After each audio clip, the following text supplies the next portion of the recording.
But no, nobody's calling for violence. Now, whether we're talking about foreign or domestic policy, the Obama-Pelosi-Reid agenda, it defies logic and it defies common sense. And it will leave us less secure and more in debt and more beholden to foreign countries and more under the thumb of big government.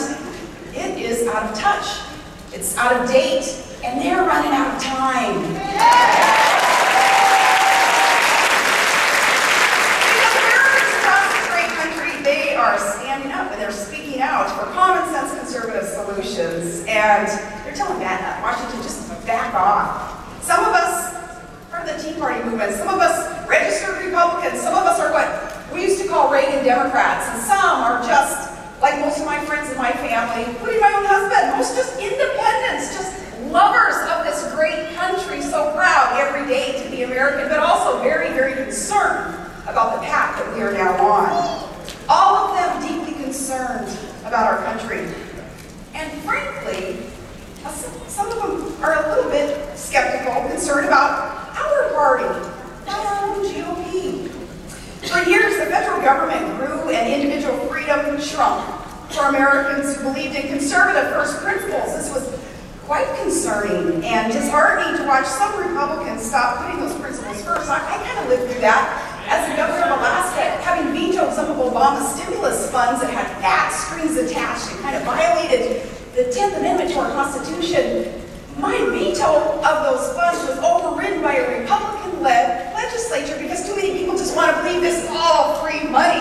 Somehow it's all just going to magically work out. In the words of Bill Clinton, remember he kind of paraphrased it well when he said, "If this ain't the biggest fairy tale I've ever seen." That part does, before Obama was elected, so we don't know in what context I'll take it in the context that I want it.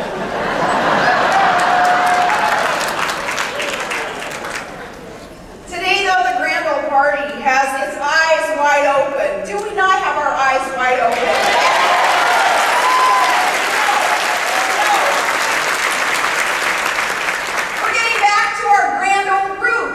And when the other party is wrong, we're stiffening our spines and we're saying so because there is no shame in being the party of no. If they're proposing, the other side proposing an idea that violates our values, violates our conscience, violates our Constitution, what's wrong with being the party of no?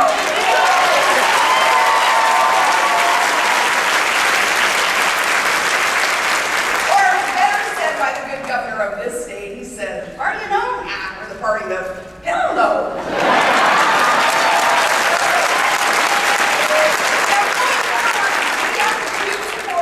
Those Republicans in Congress who are leading the loyal opposition, let's help them starve the beast. They're putting the liberal elite on notice. Government overreach did not begin with the Obama administration, but it will end with the Obama administration.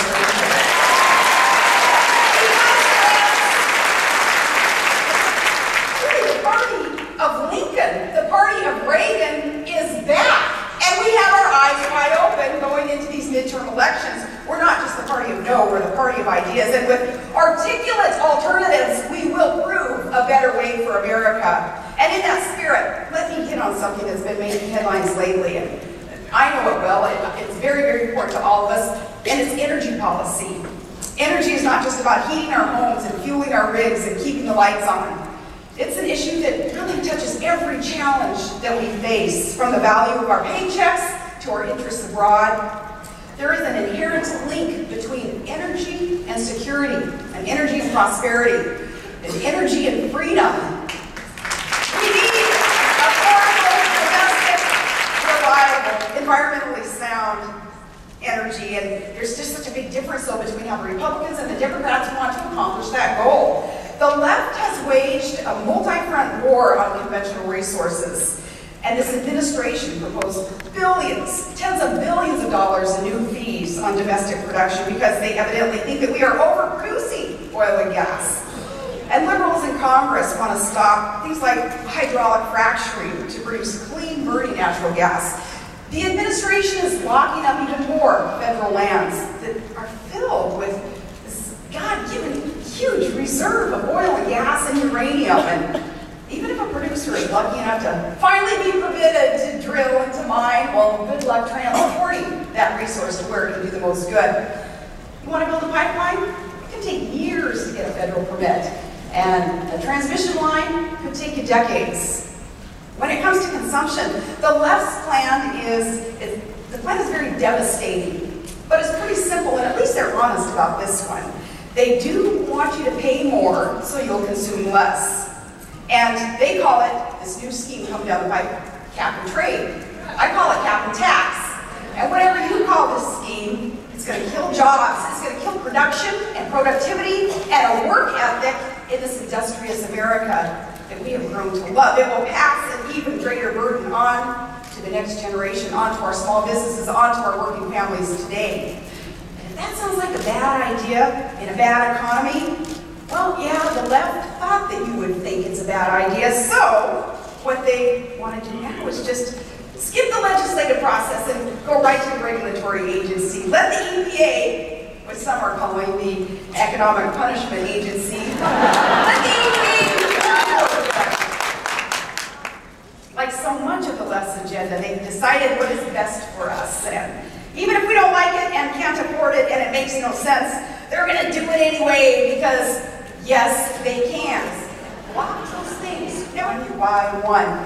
It is a lot of smoke and mirrors. Take nuclear power. He talks a good game about supporting it, but where was he when his Interior Secretary withdrew 1 million acres from uranium production in Arizona? And we all know that Harry Reid opposes safe storage of spent fuel at Yucca Mountain, but we didn't expect the administration to back him up on that for purely political reasons, not safety, not environmental or geological reasons, but political reasons. They can't have it both ways. You can't claim to support development of clean nuclear energy and then gut our options at both ends of the fuel cycle. The Obama administration halted development, and then last week they opened Virginia's coastal areas for offshore drilling, but mostly cells delayed until 2012. You know, so that the environmentalists who have more time to sue then, up till 2012. Environmentalists who are so concerned about the world's environment that they would rather see less responsible countries develop resources and ignore our stringent environmental regulations. They would rather see the other countries develop.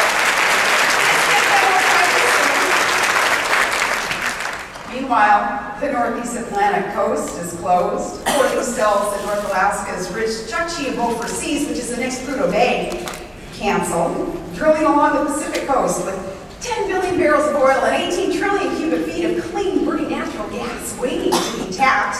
No, that's prohibited. And now we're going to study the South Atlantic and parts of the Gulf of Mexico and a couple of other areas that, my goodness, folks, areas have been studied to death. And apparently the Interior Department reviewed almost 50 studies and decided now government needs even more to collect more dust on the shelf, more studies. Now, as a governor and as an oil and gas commissioner and as chair of the nation's Interstate Oil and Gas Compact Commission, I have seen so many studies. I say, let's send the White House this message that, you know, we can save taxpayer time, save money, and announce there is oil and gas down there, and we can't produce it safely and responsibly. We don't need more studies.